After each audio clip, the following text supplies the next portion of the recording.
بسم اللہ الرحمن الرحیم. عن جابر بن عبداللہ قال شہدت مع رسول اللہ صلی اللہ علیہ وسلم الصلاة یوم العید فبدا بالصلاة قبل الخطبة بغیر اذان ولا اقامہ ثم قام متوکئا علی بلال فامر بتقوى اللہ وحث علی طاعتہ ووعظ الناس وذکرہم ثم مضى حتى أتى النساء فوعظهن وذكرهن فقال تصدقن فإن أكثركن حطب جهنم فقامت امرأة من ستة النساء صفعاء الخدين فقالت لما يا رسول الله؟ قال لإنكن تكثرن الشكاة وتكفرن العشير. قال فجعلن يتصدقن من حليهن یلقین فی صوب بلال من اکرتہن و خواتمہن. یہ صحیح مسلم کی روایت ہے 1473.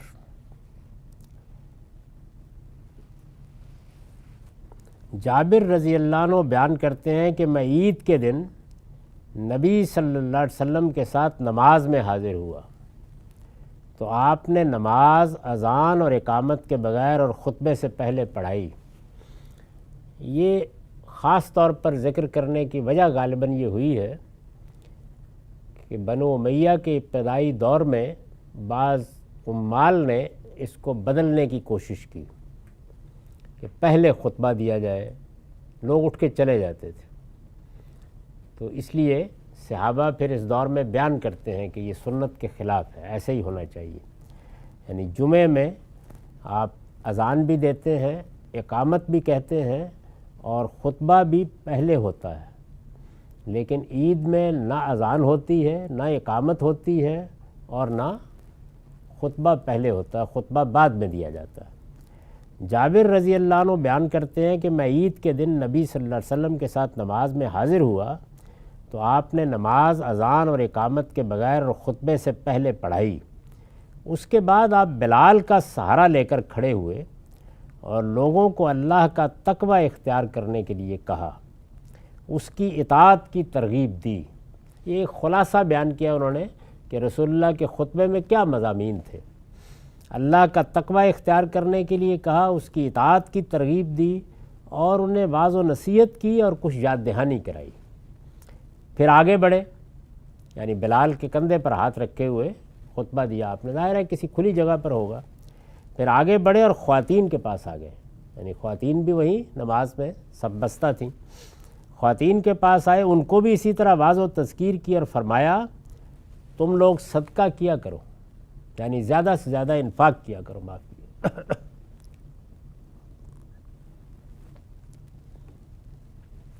خواتین کے پاس آئے اور ان کو بھی اسی طرح واعظ و تذکیر کی اور فرمایا تم لوگ صدقہ کیا کرو، اس لیے کہ جو لوگ دوزخ کا ایندھن بنیں گے ان میں زیادہ تعداد تمہاری ہوگی. یہ اسی رویا کی بنیاد پر ہے جو اس سے پہلے زیر بحث آ چکا ہے. آپ کی یہ بات سن کر عورتوں کے درمیان سے ایک عورت اٹھی جس کے گال سرخی مائل سیاہ تھے. اس سے البانی صاحب نے پردے کے مضمون پر استدلال کیا ہے. خیر یہ ایک الگ بات ہے. اس نے عرض کیا وہ کیوں یا رسول اللہ؟ آپ نے فرمایا اس لیے کہ تم لوگ شکایت بہت کرتی ہو اور شوہروں کی ناشکری کرتی ہو. جابر کہتے ہیں جو اس روایت کے راوی ہیں کہ یہ سن کر عورتیں اپنے، یعنی انہوں نے بحث نہیں کی اس لیے کہ فیمنزم کی تحریک ابھی نہیں چلی تھی. جابر کہتے ہیں کہ یہ سن کر عورتیں اپنے زیورات صدقہ کرنے لگیں. وہ اپنی بالیاں اور انگوٹھیاں اتار اتار کر اس کپڑے میں ڈال رہی تھیں جو بلال رضی اللہ عنہ نے اسی مقصد سے بچھا رکھا تھا. یعنی ان کا رد عمل یہ تھا کہ جب اللہ کے پیغمبر نے توجہ دلائی ہے تو ہماری جس خرابی کی طرف، بہت سی روایتوں میں مردوں کی خرابیوں کی طرف توجہ دلائی گئی ہے اور بڑی سنگین قسم کی خرابیاں ہیں جو بیان کی گئی ہیں کہ بعض لوگ یہ کرتے ہیں، یہ کرتے ہیں، یہ کرتے ہیں. تو عورتوں کے ہاں جو خرابی آپ نے مشاہدہ کی اس کی طرف آپ نے توجہ دلائی. عید الفطر اور عید الاضحیٰ کی نماز کے معاملے میں یہی سنت ہے، یعنی یہ کہ آپ نہ اذان کہیں گے، نہ اقامت کہیں گے اور نہ خطبہ پہلے دیں گے. خطبہ بعد میں ہوگا۔ یہی سنت ہے جو رسول اللہ صلی اللہ علیہ وسلم نے جاری فرمائی ہے۔ مسلمان اس وقت بھی پورے عالم میں اسی کے مطابق یہ نمازیں ادا کر رہے ہیں۔ یعنی تھوڑے وقفے کے لیے یہ بحث پیدا ہوئی صحابہ کے دور میں، اور بس اس کے بعد ختم ہو گئی۔ یہ جو آپ نے بات کہی تو اس کا حوالہ پیچھے گزر چکا ہے کہ کیسے یہ ہوا تھا کہ آپ کو ایک رویا دکھایا گیا اور اس رویا میں آپ نے جہنم کا کوئی حصہ دیکھا۔ یہ آپ نے اسی مشاہدے کے حوالے سے فرمایا ہے جس کا ذکر اوپر کی روایت میں ہو چکا ہے۔ یہ روایت ہم اس سے پہلے پڑھ چکے۔ صدقے کی یہ اہمیت، یعنی یہاں کیا کہا کہ یہ چیز جو ہے اس سے بھی بچو، اور جو کر چکی ہو اس سے پہلے اس کی تلافی کے لیے صدقہ بہت کیا کرو، اللہ کی راہ میں انفاق کرو۔ صدقے کی یہ اہمیت کہ وہ جہنم سے چھڑانے کا باعث ہوگا، بعض روایتوں میں اس طرح کے کسی پس منظر کے بغیر بھی بیان ہوئی ہے۔ یعنی اس سے یہ معلوم ہوتا ہے کہ آدمی کے گناہوں کی توبہ کے لیے ایک بہت اچھا کام اگر وہ تلافی کرنا چاہے، یعنی ایک تو وہ ہے نا کہ کسی کا حق مارا ہے، لیکن یہ کہ اس طرح کی کوئی چیز ہے، ناشکری کی ہے، اللہ تعالیٰ کی کسی حد کو توڑا ہے، اور اب اللہ نے توفیق دی اور آدمی یہ چاہتا ہے کہ وہ رجوع بھی کرے اور اللہ سے معافی بھی مانگے، تو اس میں اگر ساتھ اللہ توفیق دے تو صدقہ، یعنی اللہ کی راہ میں غریبوں پر خرچ کرنا، صدقہ اس کو کہتے ہیں۔ یہ صدقہ جو ہمارے ہاں بولا جاتا ہے یہ بر صغیر کی ایجاد ہے، یعنی قرآن مجید میں، حدیثوں میں صدقے کا مطلب اللہ کی راہ میں انفاق کرنا، کسی غریب کی مدد کرنا، کسی کے سر پر ہاتھ رکھنا۔ تو اس کے بارے میں یہ بات یہاں بھی بیان ہوئی ہے کہ تمہاری اس غلطی کی اس سے تلافی ہوگی، اور اس طرح اللہ تعالیٰ تمہیں جہنم کی سزا سے نجات عطا فرمائیں گے۔ اسی طرح سے بعض جگہوں کے اوپر اس پس منظر کے بغیر بھی یہ بات بیان ہوئی ہے۔ بعض روایتوں میں اس طرح کے کسی پس منظر کے بغیر بھی بیان ہوئی ہے، چنانچہ فرمایا ہے تصدقوا فإن الصدقۃ فقاقکم من النار۔ یہ طبرانی کی روایت ہے اور 8275 رقم۔ صدقہ کرو، یہ جہنم سے تمہیں چھڑانے کا باعث ہوگا۔ انفاق، اللہ کی راہ میں انفاق، سیدنا مسیح نے بالکل درست فرمایا ہے کہ دو ہی چیزوں پر دین کی بنا رکھی گئی ہے۔ ایک اللہ کی سچی محبت، اس کا ظہور سب سے بڑھ کر نماز میں ہوتا ہے۔ یعنی آدمی کام میں ہے، دل نہیں لگ رہا ہے، اڑی ہوئی طبیعت ہے، تھکا ماندہ آیا ہے، لیکن اللہ کی محبت کے تقاضے میں وہ اللہ کے سامنے کھڑا ہو جاتا ہے۔ یہ بہت بڑی بات ہے۔ تو اللہ کی محبت، اور دوسری چیز کیا ہے؟ دوسری چیز یہ کہ اللہ کی راہ میں انفاق۔ تو دین کی ساری عمارت انہی دو چیزوں پر قائم ہے۔ جب ان سے پوچھا گیا انجیل میں کہ استاد یہ بتا کہ دین کی عمارت کس چیز پر قائم ہے، تو انہوں نے کہا ان دو چیزوں پر قائم ہے۔ اس میں کوئی شک نہیں ہے کہ قرآن مجید سے بھی یہی معلوم ہوتی ہے۔ یہ جو قرآن میں ایک طرف کہا جاتا ہے کہ نماز کا اہتمام کرو، فوراً ساتھ کہا جاتا ہے کہ زکوٰۃ ادا کرو، تو اس کا مطلب ہے کہ یہ دو بنیادی چیزیں ہیں۔ یہ دونوں چیزیں اگر انسان کی زندگی بن جائیں تو پھر بہت سی دوسری چیزوں سے وہ بچ جاتا ہے۔ نماز کے بارے میں دوسری جگہ کہا ہے کہ ان الصلاۃ تنہی عن الفحشاء والمنکر، یعنی نماز کا اہتمام کرو گے تو وہ اصل میں ایک واعظ کی طرح تمہارے ضمیر کے دروازے پر دستک دیتی رہتی ہے، اس سے تم گناہوں سے بچ جاتے ہو۔ بالآخر میرے ایک بہت عزیز دوست تھے اور وہ ایک فضول کام کرتے تھے، اور اس فضول کام کے دوران میں بھی نہایت اہتمام سے اٹھ کے نماز پڑھتے تھے۔ تو کسی نے مجھ سے کہا کہ ان کو کہیے کہ یہ کیا حرکت ہے، تو میں نے کہا بھائی ان میں دونوں میں سے ایک جیت جائے گا، اور مجھے توقع ہے کہ نماز ہی جیتے گی، اور الحمدللہ وہی جیت گئی۔ تو اس لیے ادھر بھی کبھی کمی نہیں کرنی چاہیے، اور دوسرے یہ کہ اگر اللہ توفیق دے، آدمی کے پاس کچھ ہے تو عام حالات میں بھی انفاق کرنا چاہیے، لیکن یہ کہ اگر کوئی غلطی ہوئی ہے، کوتاہی ہوئی ہے، تو اس میں خود حضور نے یہ بات فرمائی، اور یہ بڑی غیر معمولی چیز ہے۔ چنانچہ فرمایا فإن الصدقۃ فقاقکم من النار، صدقہ کرو، یہ جہنم سے تمہیں چھڑانے کا باعث ہوگا۔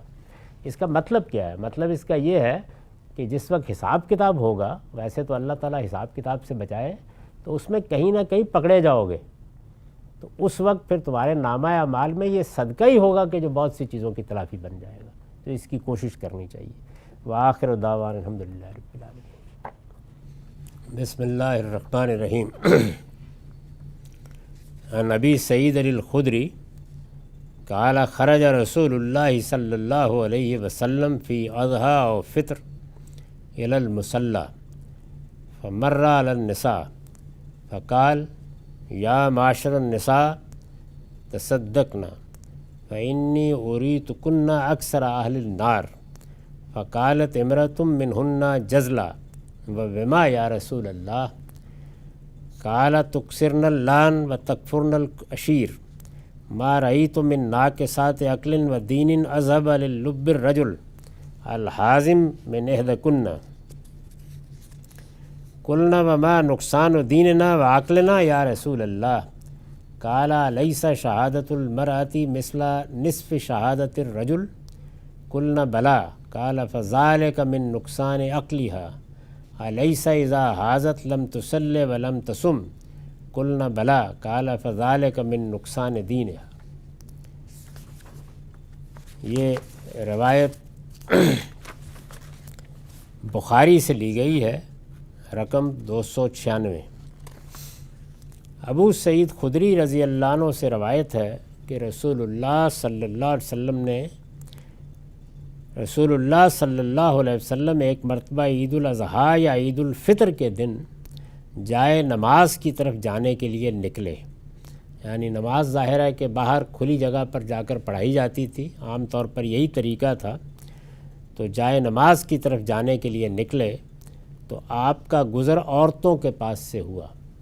عورتوں کو رسول اللہ صلی اللہ علیہ وسلم کے زمانے میں ترغیب دی جاتی تھی کہ وہ مسجد میں آئیں، وہ جمعے میں شریک ہوں۔ اسی طرح عید کے موقعوں پر، خاص طور پر عید الفطر، عید الاضحیٰ، ان میں تو تاکید کی جاتی تھی کہ وہ ضرور مسلمانوں کے اجتماع میں حاضر ہوں۔ رسول اللہ صلی اللہ علیہ وسلم ایک مرتبہ عید الاضحیٰ یا عید الفطر کے دن جائے نماز کی طرف جانے کے لیے نکلے تو آپ کا گزر عورتوں کے پاس سے ہوا۔ آپ نے فرمایا، بیویوں صدقہ کیا کرو، اس لیے کہ میں نے دوزخ میں تم کو زیادہ دیکھا ہے۔ یہ اس سے پیچھے بیان ہو چکا ہے کہ رسالت مآب صلی اللہ علیہ وسلم کو کوئی رویا دکھایا گیا جس میں ظاہر ہے کہ حقائق ممثل کر کے دکھائے جاتے ہیں، تو وہاں عورتیں زیادہ نظر آئیں۔ میں یہ اس سے پہلے بیان کر چکا ہوں کہ اس طرح کے مشاہدات پیغمبروں کو اس لیے بھی کرائے جاتے ہیں کہ انہیں خود اذعان و یقین حاصل ہو، وہ حق کی گواہی دینے کے لیے دنیا میں مبعوث ہوتے ہیں تو یہ گواہی علی وجہ البصیرت دے سکیں۔ ان کی حیثیت ایک فلسفی یا حکیم نہیں ہوتی کہ وہ اپنے مقدمات واضح کر کے نتائج آپ کے سامنے رکھ دے گا، وہ اللہ کی طرف سے خبردار کرنے کے لیے آتے ہیں، ایک نذیر کی حیثیت سے آتے ہیں۔ تو اس لیے ایک پہلو یہ ہے، اور دوسرے یہ کہ بہت سی چیزیں ان کو دکھائی جاتی ہیں تاکہ لوگوں کو توجہ دلائیں، لوگوں کو تنبیہ کریں، لوگوں کو تذکیر کریں۔ تو اسی طرح کا کوئی مشاہدہ رسالت مآب صلی اللہ علیہ وسلم کو ہوا، اس کی تفصیلات پیچھے بیان ہو چکی ہیں۔ اس کے بعد آپ نے یہ تنبیہ کی، اس لیے کہ میں نے دوزخ میں تم کو زیادہ دیکھا ہے۔ ان میں سے ایک عورت نے جو دانش مند معلوم ہوتی تھی پوچھا، ایسا کیوں ہوگا یا رسول اللہ؟ یعنی کوئی خلقی مسئلہ ہے، عورت ہونے کی وجہ سے معاملہ ہے، یہ انہوں نے پوچھا۔ تو آپ نے فرمایا کہ نہیں، اس کا تعلق تمہارے رویے سے ہے۔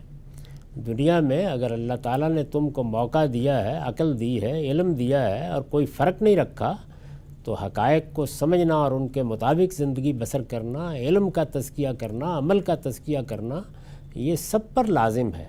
اگر کوئی گروہ بحیثیت گروہ یا کوئی انسانوں کی جماعت بحیثیت جماعت کوئی غلط رویہ اختیار کرتی ہے تو تنبیہ کی جائے گی۔ تو انہوں نے پوچھا کہ کیوں ہوگا ایسا یا رسول اللہ؟ آپ نے فرمایا، تم لوگ بہت زیادہ لعنتیں کرتی ہو اور شوہروں کی ناشکری کرتی ہو۔ ان دونوں چیزوں کی میں نے کچھ وضاحت کی ہے، اس سے پہلے بھی کر چکا ہوں۔ لعنتیں کرتی ہیں یعنی دوسروں کے لیے بد دعائیں کرتی رہتی ہو کہ اللہ ان کو اپنی رحمت سے دور کر دے۔ لعنت یہ در حقیقت بد دعا کا جملہ ہے۔ لعنت کا لفظ عربی زبان میں اسی مفہوم کے لیے استعمال ہوتا ہے۔ جن لوگوں کو دیہات میں رہنے کا موقع ملا ہے وہ جانتے ہیں کہ پچھلے زمانے کی عورتوں میں یہ چیز کس قدر زیادہ تھی۔ یعنی اس وقت شہروں میں رہنے والے لوگ جس طریقے کی تہذیب کے عادی ہو گئے ہیں، جس طرح بہت سی چیزوں کی اصلاح ہوئی ہے، وہ شاید اس کو نہ سمجھ سکیں، لیکن جس ماحول میں یہ بات کی گئی ہے اس کو میں نے خود دیہات میں دیکھا ہے۔ جن لوگوں کو دیہات میں رہنے کا موقع ملا ہے وہ جانتے ہیں کہ پچھلے زمانے کی عورتوں میں یہ چیز کس قدر زیادہ تھی۔ نبی صلی اللہ علیہ وسلم نے اس پر جو وعید سنائی ہے اس سے اندازہ کیا جا سکتا ہے کہ زبان کے گناہ بھی آدمی کو کس انجام تک پہنچا سکتے ہیں۔ یعنی کچھ تو وہ گناہ ہیں کہ جو انسان اپنے اعضاء سے، اپنے جوارے سے کرتا ہے، جس میں دوسروں کو بھی نقصان ہوتا ہے، لیکن یہ بات کہ آپ دوسروں کے لیے بد دعائیں کرتے رہیں، اللہ تعالیٰ اس پر بھی گرفت فرمائیں گے۔ یہ زبان کے گناہ ہیں۔ تم لوگ بہت زیادہ لعنتیں کرتی ہو اور شوہروں کی ناشکری کرتی ہو۔ اس کی وضاحت پیچھے ایک روایت میں خود نبی صلی اللہ علیہ وسلم نے فرما دی ہے، ہم وہ پڑھ چکے ہیں کہ آپ نے کس پہلو کی نشاندہی کی اور کس طریقے سے ناشکری کرتی ہو۔ اس کے بعد آپ نے فرمایا تم لوگ بہت زیادہ لعنتیں کرتی ہو اور شوہروں کی ناشکری کرتی ہو، میں نے تم سے بڑھ کر کسی کو نہیں دیکھا کہ اس پر دینی اور عقلی دونوں طرح کے معاملات کی ذمہ داری کم ڈالی گئی ہو اور وہ اچھے بھلے ہوشیار اور دانا مرد کو بے عقل بنا کر رکھ دے۔ یہ ظاہر ہے کہ ایک مشاہدے کی چیز ہے۔ رسالت مآب صلی اللہ علیہ وسلم نے جس طرح کا معاملہ دیکھا اس کو بیان کر دیا ہے، اور یہ بتایا ہے کہ عورتوں کے بارے میں عام مشاہدہ یہی ہے کہ اگرچہ وہ کمزور بھی ہیں، ان کو صنف نازک بھی کہا جاتا ہے، لیکن اچھا خاصا دانا مرد ہوگا اور وہ اپنے خاص رویوں سے اس کو بالکل احمق بنا کے رکھ دیتی ہیں۔ وہ اچھے بھلے ہوشیار اور دانا مرد کو بے عقل بنا کر رکھتے۔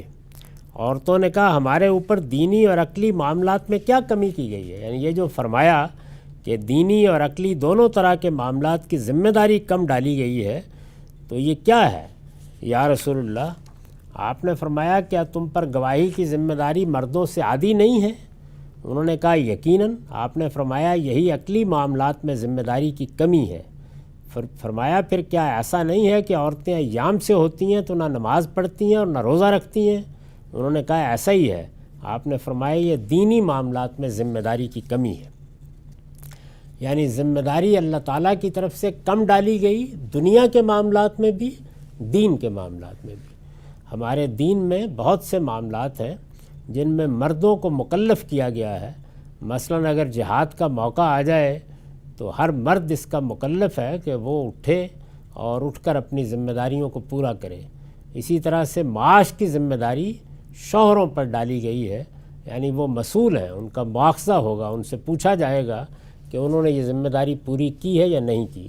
تو اس طرح کی بہت سی مثالیں دی جا سکتی ہیں۔ رسالت مآب صلی اللہ علیہ وسلم نے بھی دو چیزوں کی مثال دی، یعنی اس کی خلقی کمزوری کے باعث کم ذمہ داری ڈالی گئی ہو۔ عقلی معاملات سے مراد دنیوی معاملات ہیں، یہ عربی زبان کی خاص تعبیر ہے۔ اس میں عقل، رائے، یہ دنیا کے معاملات کے لیے استعمال ہوتا ہے۔ اور روایت میں ناقصات کا لفظ بالکل اسی طرح آیا ہے جس طرح یہ سورہ توبہ کی آیت 4 کے الفاظ ثم لم ینقصکم شیئا میں استعمال ہوا ہے۔ یہ یہاں اس مفہوم میں نہیں ہے جس کے لیے اردو زبان میں ہم ناقص العقل کی تعبیر اختیار کرتے ہیں۔ یہ در حقیقت اردو زبان کی تعبیرات کا اثر ہے کہ لوگوں نے اس کا ترجمہ یہ کر دیا۔ عربیت کی روح سے اس کا صحیح ترجمہ یہ ہے کہ دنیا کے معاملات کی ذمہ داری بھی تمہاری خلقی کمزوری کو سامنے رکھ کے کم ڈالی گئی اور دینی معاملات کی ذمہ داری بھی تم پر کم ڈالی گئی۔ تو رسالت مآب صلی اللہ علیہ وسلم نے یہ دو چیزیں ہیں جن کی جانب توجہ دلائی، ان کی کچھ وضاحت اگلی نشست میں کریں گے۔ وآخر دعوانا الحمدللہ رب العالمین۔ بسم اللہ الرحمن الرحیم۔ ابو سعید خدری کی ایک روایت کا ہم مطالعہ کر رہے تھے جس میں رسالت مآب صلی اللہ علیہ وسلم نے اپنا ایک رویا بیان کیا، اپنا ایک مشاہدہ بیان کیا اور عورتوں کو توجہ دلائی تھی۔ اس میں یہ بتایا گیا تھا کہ ایک تو تمہارے ہاں یہ عادت ہے کہ بہت زیادہ لعنتیں کرتی ہو۔ یہ میں پھر واضح کر دوں کہ یہ کوئی عورتوں کے خلقی اوصاف نہیں بیان ہو رہے، بلکہ رسالت مآب صلی اللہ علیہ وسلم کے زمانے میں جو خواتین عورتیں آپ کے سامنے ہیں، اپنی تربیت کے لحاظ سے، اپنے معاشرتی پس منظر کے لحاظ سے، اپنے سماجی احوال کے لحاظ سے ان کے ہاں جو چیزیں پیدا ہو گئی ہیں وہ زیر بحث ہیں۔ وہ آج کے زمانے میں کوئی اور ہو سکتی ہیں، کسی اور زمانے میں کچھ اور ہو سکتی ہیں۔ تم لوگ بہت زیادہ لعنتیں کرتی ہو اور شوہروں کی ناشکری کرتی ہو۔ اس کے بعد آپ نے ایک تبصرہ فرمایا تھا، اور وہ تبصرہ یہ تھا ارشاد فرمایا کہ ما رأیت من ناقصات عقل و دین اذهب للب الرجل الحازم من احداکن، میں نے تم سے بڑھ کر کسی کو نہیں دیکھا کہ اس پر دینی اور عقلی دونوں طرح کے معاملات کی ذمہ داری کم ڈالی گئی ہو، اور وہ اچھے بھلے ہوشیار اور دانا مرد کو بے عقل بنا کر رکھتے ہیں۔ یعنی ایسی ضعیف بھی ہے کہ جس کے نتیجے میں اللہ تعالیٰ نے کچھ ذمہ داریاں کم ڈالی ہیں، دنیوی معاملات کی ذمہ داریاں بھی کم ڈالی ہیں، اور دینی معاملات کی ذمہ داریوں میں بھی تخفیف کی ہے، کم ڈالی ہیں۔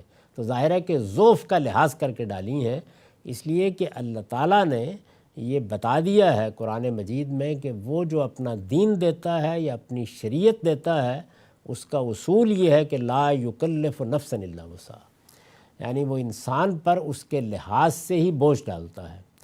تو خواتین پر کم بوجھ ڈالا گیا ہے کچھ ذمہ داریوں کا، خواہ وہ دینی ہے خواہ وہ دنیوی ہے۔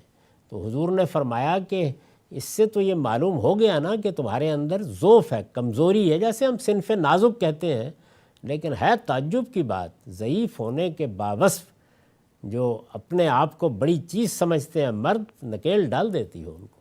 تو یہ گویا ایک طرح کا تحسین کا جملہ ہے کہ یہ میں تمہارے ہاں دیکھتا ہوں یہ چیز۔ اس کے بعد آگے ہے کہ عورتوں نے کہا، یعنی ظاہر سوال کیا انہوں نے، قلنا وما نقصان و دیننا و عقلنا یا رسول اللہ، عورتوں نے کہا ہمارے اوپر دینی و عقلی معاملات میں کیا کمی کی گئی ہے، یعنی کیا ذمہ داری کم ڈالی گئی ہے یا رسول اللہ۔ اب آپ نے اس کی مثالیں دیں، بہت سی چیزیں ہیں، میں نے پچھلی دفعہ بھی عرض کیا تھا کہ مثلا اگر کسی موقع کے اوپر ظلم کے خلاف جنگ آزما ہونا ہو تو عورتوں پر ذمہ داری نہیں ڈالی گئی، وہ اپنے طور پر شریک ہونا چاہیں اچھی بات ہے، معاشی جد و جہد کی ذمہ داری ان پر نہیں ڈالی گئی۔ اللہ تعالیٰ نے جو بچے کے لیے نظم بنایا ہے یا انسان کی پیدائش کے لیے کہیے، اس کے لیے خاندان کا ادارہ وجود میں آتا ہے، تو خاندان کے ادارے میں اخراجات پورے کرنے، معاشی ذمہ داری پوری کرنے کو کس کے لیے لاگو کیا گیا ہے؟ مردوں پر لاگو کیا گیا، شوہروں پر دوسرے لفظوں میں کہیے، ذمہ داری نہیں ڈالی گئی۔ یعنی یہاں بھی وہی ہے، جیسے میں نے جہاد قتال کے بارے میں کہا کہ وہ اپنے شوق سے جانا چاہیں تو کوئی معنی نہیں، اسی طرح اپنے شوق سے اپنی ضرورت کے تحت وہ کوئی جد و جہد کرنا چاہیں کوئی معنی نہیں، وہ کھائیں کمائیں ملازمتیں کریں کاروبار کریں سب جائز ہے، لیکن ذمہ داری نہیں ڈالی گئی۔ ذمہ داری ڈالنے کا مطلب یہ ہوتا ہے کہ مسئول ٹھہرایا جائے گا قانون کی نگاہ میں بھی اور خدا کی عدالت میں بھی۔ یعنی اگر ایک نکاح کا معاہدہ ہوتا ہے اور اللہ کے قانون کے مطابق ہوتا ہے، اور مرد نکاح کرنے کے بعد یا بچوں کی پیدائش کے بعد ان کے اخراجات اٹھانے کے لیے جد و جہد نہیں کرتا یا اس کو گریز اور فرار کے راستوں کی نظر کرتا ہے، تو وہ نہیں بچ سکتا اس ذمہ داری سے، اس لیے کہ اسے مسئول ٹھہرایا گیا ہے، جواب دہ ٹھہرایا گیا ہے، اس نے بہرحال یہ ذمہ داری پوری کرنی ہے، وہ اس سے گریز نہیں کر سکتا۔ لیکن یہ ذمہ داری عورتوں پر نہیں ڈالی گئی۔ رسول اللہ صلی اللہ علیہ وسلم نے جو مثالیں دیں وہ کیا تھیں؟ عورتوں نے کہا ہمارے اوپر دینی اور عقلی معاملات میں کیا کمی کی گئی ہے، یعنی ذمہ داری ڈالنے میں۔ آپ نے فرمایا کیا تم پر گواہی کی ذمہ داری مردوں سے عادی نہیں ہے؟ یہ جو ذمہ داری کم ڈالی گئی ہے اس پر میں نے ایک نوٹ لکھا ہے، یعنی اس کی خلقی کمزوری کے باعث کم ڈالی گئی ہو۔ عقلی معاملات سے مراد کیا ہے؟ دنیوی معاملات، اور روایت میں ناقصات کا لفظ بالکل اسی طرح آیا ہے جس طرح یہ سورہ توبہ کی آیت 4 کے الفاظ ثم لم ینقصکم شیئا میں استعمال ہوا ہے۔ یہ یہاں اس مفہوم میں نہیں ہے جس کے لیے اردو زبان میں ہم ناقص العقل کی تعبیر اختیار کرتے ہیں، یعنی لوگوں نے اس کو اردو کے مفہوم میں لے لیا۔ یہ عربی زبان کے اسلوب پر استعمال ہوا ہے کہ ان کے اوپر دنیوی معاملات کی ذمہ داری کم ڈالی گئی۔ یہ جو کچھ بھی رسالت مآب صلی اللہ علیہ وسلم نے فرمایا ہے یہ ان کے عام احوال کا احساس ہے، عورتوں کے بارے میں یہ عام مشاہدے کا بیان ہے، اسے کسی پیغمبرانہ تبصرے پر محمول نہیں کرنا چاہیے جو پیچھے بیان ہوا ہے سارا۔ تو ذمہ داری کم ڈالی گئی۔ اب ظاہر ہے کہ ذمہ داری ان کے ضعف اور کمزوری کا لحاظ کر کے کم ڈالی گئی، جیسے میں نے کچھ مثالیں دی۔ اس میں ایک دنیوی معاملات کی ذمہ داری کا معاملہ ہے، تو تو اس پر میں نے لکھا ہے کہ یہ لین دین کے معاملات میں گواہی کا حوالہ ہے، جس کا حکم سورہ بقرہ کی آیات 282 283 میں بیان ہوا ہے۔